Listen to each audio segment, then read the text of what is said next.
안녕하세요. 말씀 베이커리 249번째 시간 기도하심으로 시작하겠습니다. 거룩하신 주님 감사합니다. 주님의 말씀을 묵상합니다. 성령님께서 말씀의 조명이 되어 주시옵소서. 우리 주 예수님의 이름으로 기도합니다. 아멘.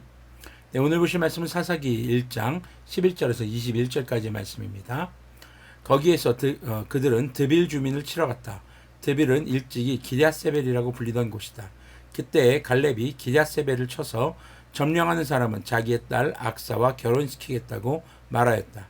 갈렙의 아우 그나스의 아들인 온니엘이 그곳을 점령하였으므로 갈렙은 그를 자기의 딸 악사와 결혼시켰다.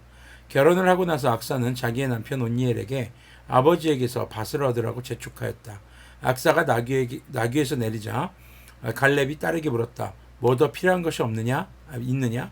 악사가 대답하였다. 제 부탁 하나를 들어주시기 바랍니다.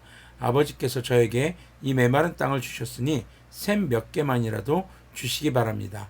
갈렙은 딸에게 윗샘과 아랫샘을 주었다. 자, 헤브론은요, 갈렙이 가나안 땅을 정탐했었던 시절에 갈렙에게 주기로 약속한 땅이었죠. 근데 오늘 본문의 드빌은 이제 헤브론 남서쪽 8km 지점인데요. 굉장히 이제 전략적으로 중요한 그런 도시로 볼 수 있습니다. 자, 이 도시를 점령하는 데 있어서 갈렙은 자신의 딸 악사와의 결혼을 포상으로 이제 걸게 됩니다.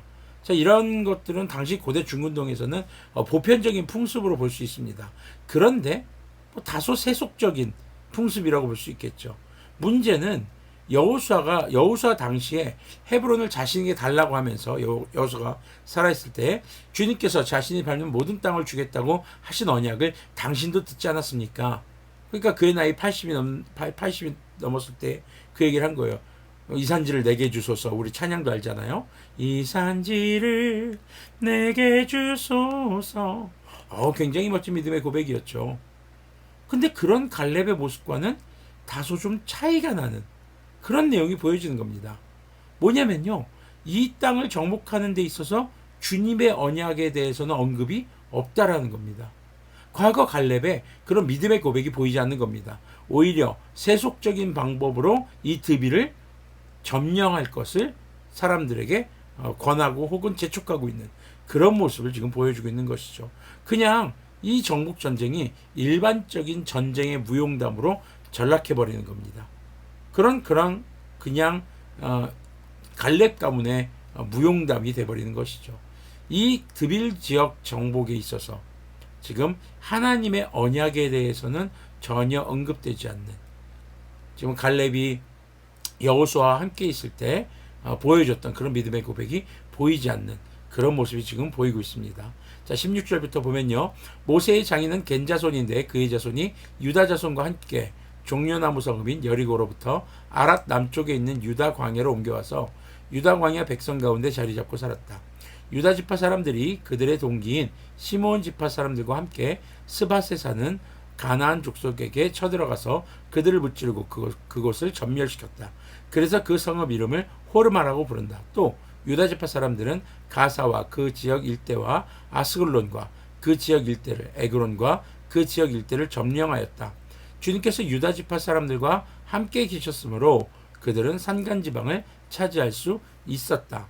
자, 이렇게 19절 상반절까지 내용을 보면은 유다 지파의 정복 전쟁이 아주 순조롭게 이루어지는 것 같습니다. 주님께서 함께 하셨다라는 그런 이유도 나오고요.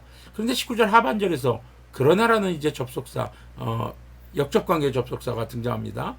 낮은 지대에 살고 있는 거민들은 철병거로 방비하고 있었기 때문에 쫓아내지 못하였다. 철병거로 방비했다? 그들의 무기가 강했다라는 겁니다. 지금 19절 후반절에서는요, 강한 무기로 무장한 낮은 지대 사람들을 쫓아내지 못했다라고 기록하고 있는 겁니다. 20절부터 계속 보면요, 그들은 모세가 명령한 대로 헤브론을 갈렙에게 주었다. 갈렙은 거기서 아낙의 세 아들을 쫓아냈다. 그러나 베냐민 자손이 예루살렘에 사는 여부스 사람을 쫓아내지 못하였으므로 여부스 사람이 오늘날까지 예루살렘에서 베냐민 자손과 함께 살고 있었다. 자, 지금 어떤 무기도 없이 오직 하나님의 말씀에 순종해서 여리고성을 무너뜨렸던 그런 이스라엘 지파였습니다.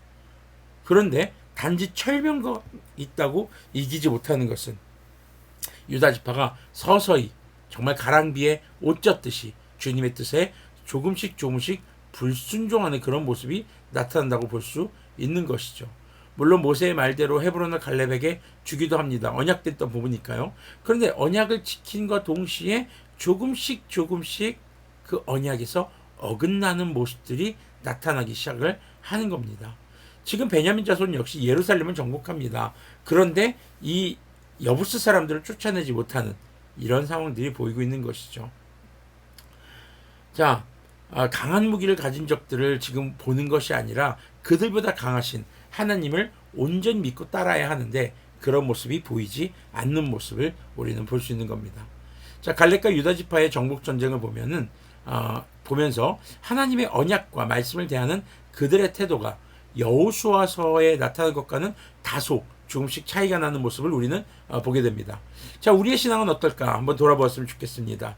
내가 힘들 때 간절히 하나님께 기도하고 내가 절박할 때 주님의 뜻에 순종하겠노라고 또 주님 앞에 서원했던 일들을 우리가 서서히 세상이 우리에게 주는 생각에 사로잡혀서 주님의 말씀과 그 주님의 뜻보다 나의 생각과 나의 판단이 선택의 기준이 되고 있지는 않은지 돌아보기를 소망합니다.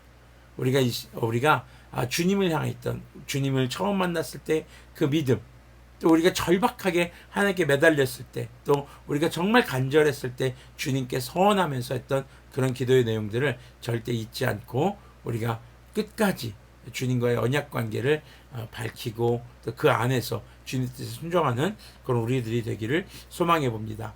그래서 지금 유다 지파와 또 특히 유다 지파의 모습이 또 갈렙도 마찬가지죠. 가랑비에 옷 젖듯이 서서히 천천히 그렇게 불순종과 그리고 하나님보다 이제 가나안 땅에서 보고 들은 그런 그들의 세속적인 풍습과 생각이 젖어드는 것을 볼 수 있습니다. 우리가 무엇을 경계해야 될지 우리가 오늘 말씀을 여러분들이 삶 속에서 다시 한번 묵상해 보시면서 여러분들의 삶에 그렇게 침투해 있는 그런 가랑비에 옷 젖듯이 여러분들 삶에 스며들어 있는 주님을 불신함 혹은 불순종했던 모습들을 다시 한번 돌이키고 회개하기를 소망합니다. 기도하겠습니다. 거룩하신 주님 감사합니다. 주님의 말씀을 묵상했습니다.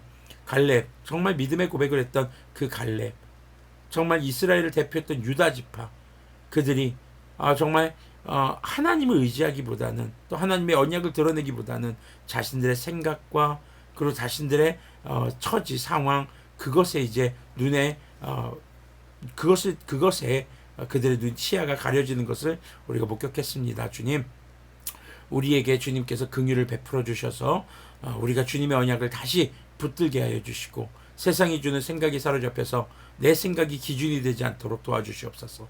그렇게 죄가 우리 삶에 가랑비에 옷 젖듯이 스며들지 않도록 우리가 늘 주님 앞에 깨어있는 자 주님과 동행하는 그리스도인들이 되도록 긍휼을 베풀어 주시옵소서. 우리 주 예수님의 이름으로 기도합니다. 아멘. 네, 오늘도 말씀을 통해서 여러분들의 삶이 주님께서 거룩하시듯 그렇게 거룩해지기를, 저 역시 그렇게 되기를 기도하겠습니다.